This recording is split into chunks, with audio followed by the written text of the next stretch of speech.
Hello, friends, and welcome to The Artificial Brain, the podcast that explores the frontiers of artificial intelligence, one fascinating idea at a time. I'm your host, Shining. From groundbreaking models to the big questions about our future, we're here to make sense of it all, clearly, honestly, and without the hype. Ready to expand your mind? Let's dive in.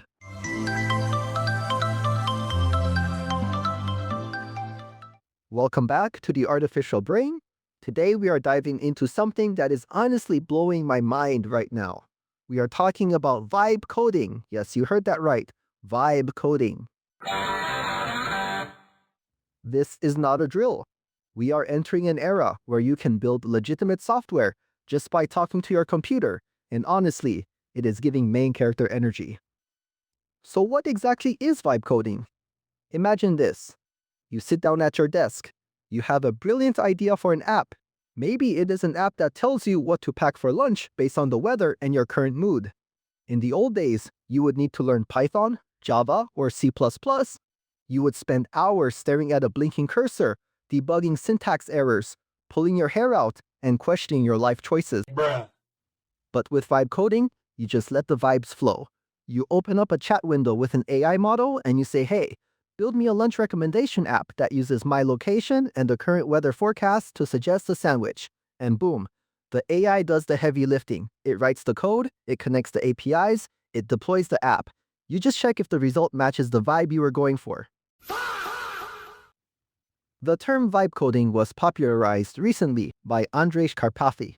You know, the guy who co-founded OpenAI and was the director of AI at Tesla. No big deal. He described it as a new kind of coding where you fully give in to the vibes, embrace exponentials, and forget that the code even exists. And that is literally the dream. We are moving away from manually typing out every single semicolon and moving toward a world where natural language is the new programming language.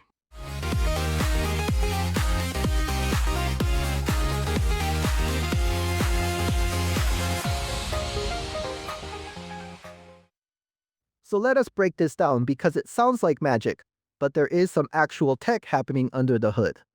Vibe coding describes a chatbot-based approach to creating software, where the developer describes a project or task to a large language model or LLM, which then generates source code based on that prompt.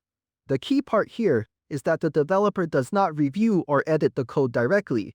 Instead, they use tools and execution results to see if the software works. Bill Nye the Science Guy. Bill Nye the Science Guy. Think of the AI as a superpowered intern who never sleeps. You give it instructions in plain English or whatever language you speak, and it translates your human intent into machine code. We are talking about Python, JavaScript, HTML, CSS, all that good stuff, getting generated instantly. You iterate by giving feedback. You tell the AI, no, make the button blue, or add a dark mode, or fix this bug where it crashes when I type in my name. The AI goes back, rewrites the code, and gives you a new version. Now, this is different from the no-code tools we have seen in the past. Remember tools like Wix or Squarespace? They let you build websites by dragging and dropping elements. That was cool, but it was limited. You were stuck in their box. Vibe coding is limitless because you are not dragging boxes. You are describing logic, you are describing functionality, you are describing behavior, and the AI writes the custom code to make that happen. This is huge. This is a paradigm shift, for real. The research shows that a quarter of startups in Y Combinator's current batch have code bases that are almost entirely AI generated. That is wild. Think about that. Some of the hottest new startups in Silicon Valley are not hiring armies of coders to build their MVP, or minimum viable product. They are hiring a couple of smart people who know how to talk to an AI. And his name is John C.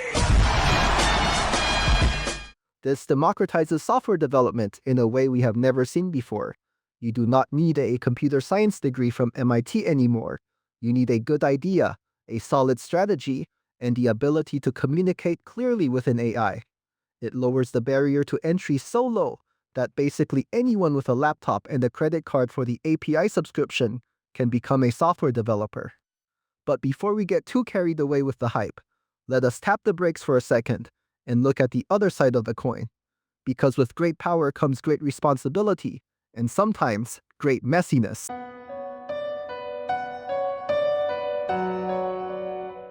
The skeptics are calling it AI slop, and honestly, I can see where they are coming from.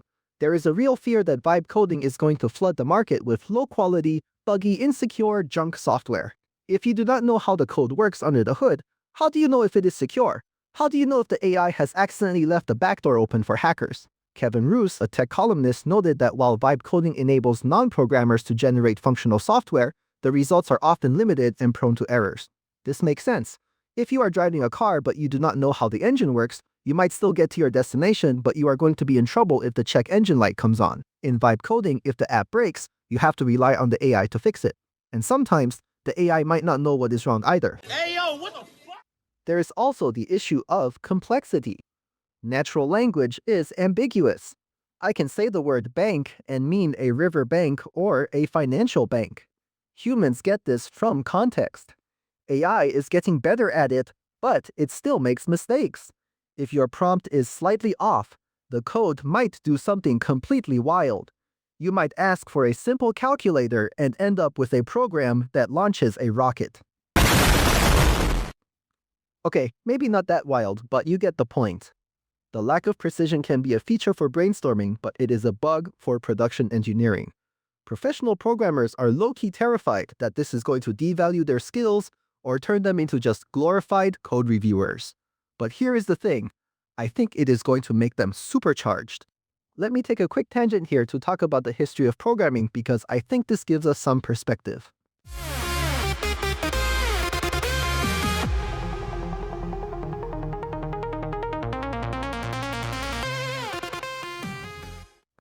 Back in the day, in the 1950s and 60s, programmers actually used punch cards. They had to physically punch holes into cards to feed instructions into the computer. It was tedious. It was prone to error. If you dropped your stack of cards, your program was literally ruined. Then we moved to assembly language, which was a little bit better but still super hard to read. Then came high-level languages like Fortran, COBOL, and eventually C and Python.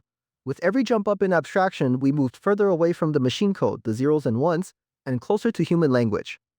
The goal has always been to make programming more like human communication.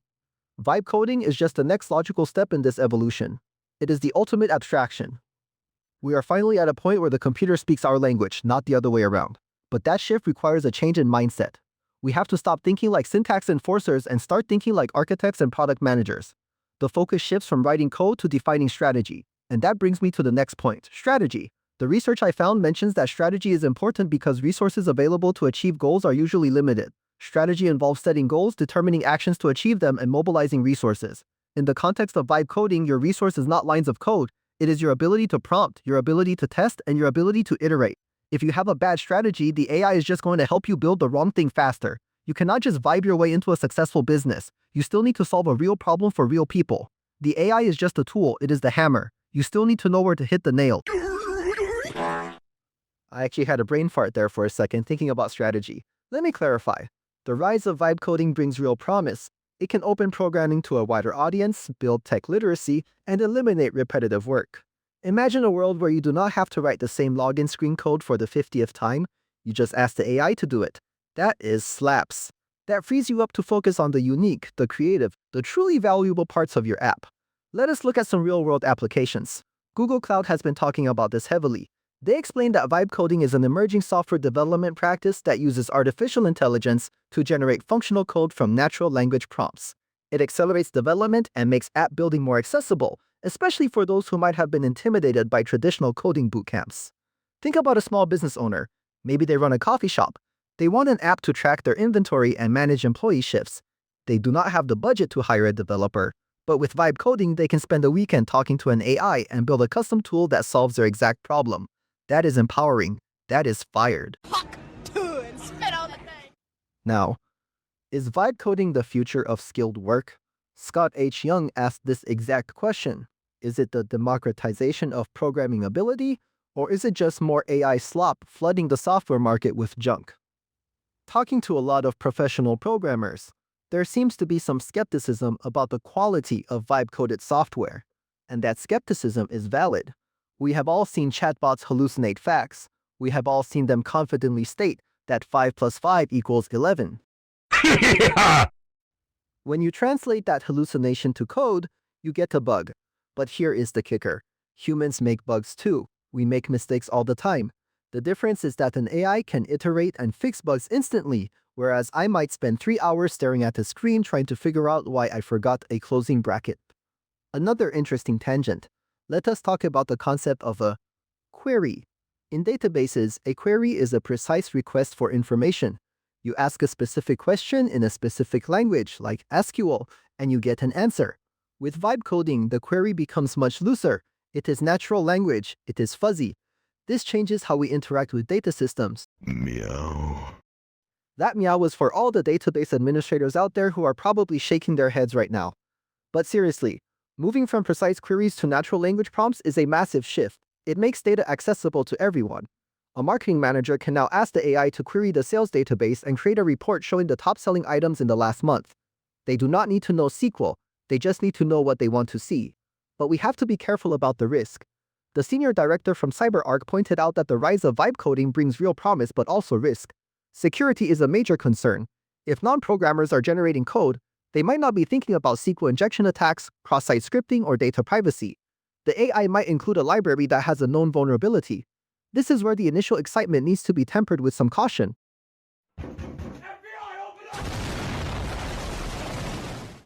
Imagine you are vibe coding a health app. You ask the AI to store user data. If the AI stores it in plain text instead of encrypting it, you have a massive security breach on your hands, and you might not even know it until it is too late. So while we are embracing the vibes, we cannot ignore the boring stuff. Security, compliance, scalability, these things still matter, perhaps even more so when the barrier to entry is lower. So where does this leave us? What is the verdict? Is vibe coding going to replace programmers? I do not think so. I think it is going to transform them. The programmers of the future will not be typists of syntax. They will be conductors of logic. They will be system architects. They will be the people who know how to ask the right questions. That is a skill that is becoming incredibly valuable. Prompt engineering is not just a buzzword. It is a real skill.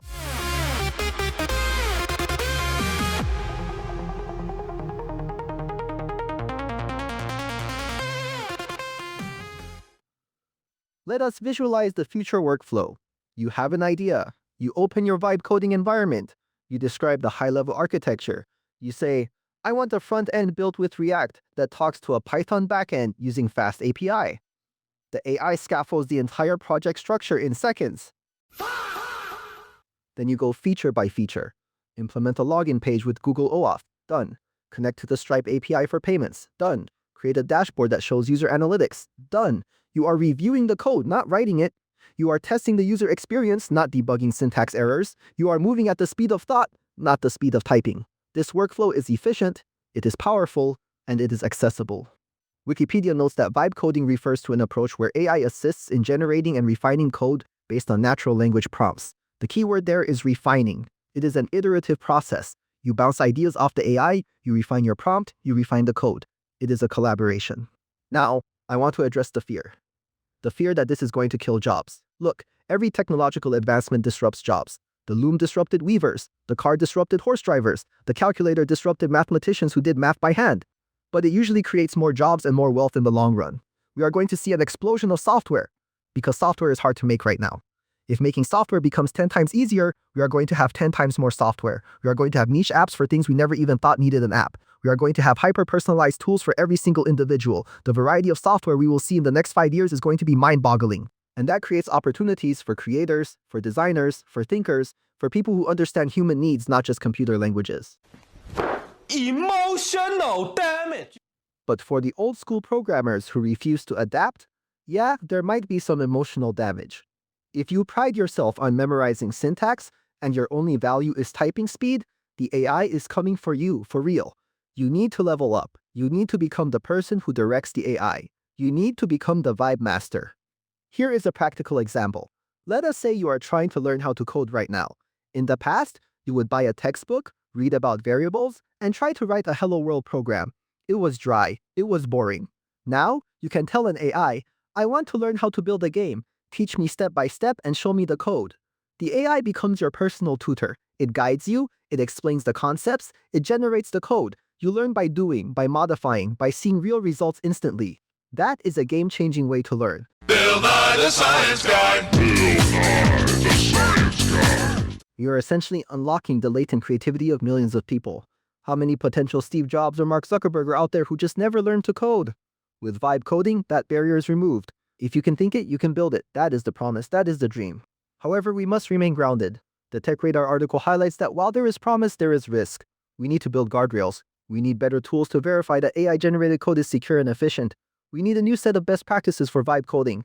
Just like we have style guides for Python, we will eventually have prompt style guides. We will have testing methodologies specifically designed for AI-generated code. The future of vibe coding is promising. As AI and programming tools continue to advance, this approach is poised to become a foundational skill in software development. It is not a fad. It is not just a gimmick. It is the beginning of a new era, an era where the computer truly understands us. So my advice to you, start experimenting. Do not be afraid. Open up one of these tools. Ask it to build something small, maybe a to-do list, maybe a personal website. See what happens. Get a feel for the vibes. Learn how to talk to the machine, because the people who master this skill early are going to be the ones building the future. Before I wrap up, let me hit you with a few key takeaways from today's deep dive. First point, vibe coding is about using natural language to generate software. You describe what you want, and the AI writes the code. It shifts the focus from syntax to semantics. Second point, it is highly accessible. It opens up software development to non-programmers, students, entrepreneurs, and really anyone with an idea. It is the ultimate democratization tool. Third point, it is not perfect. There are risks around quality, security, and hallucinations. We still need human oversight, we still need strategy, we still need experts to ensure the software is safe and reliable. Fourth point, the industry is already moving this way. Startups are using it, big companies like Google and IBM are talking about it. It is becoming a standard part of the development toolkit. And fifth point, you need to adapt. If you work in tech, start learning how to leverage these tools. Do not fight the current, ride the wave.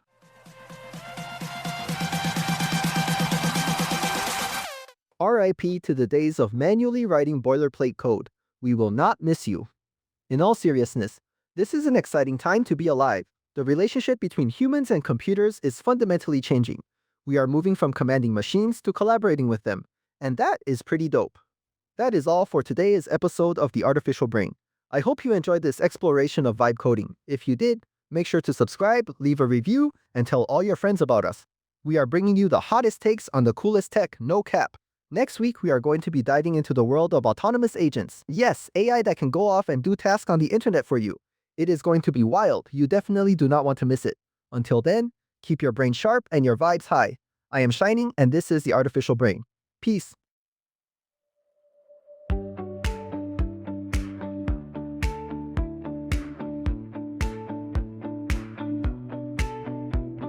Phone face down, but I still feel it buzz. All these scenes from today playing back just because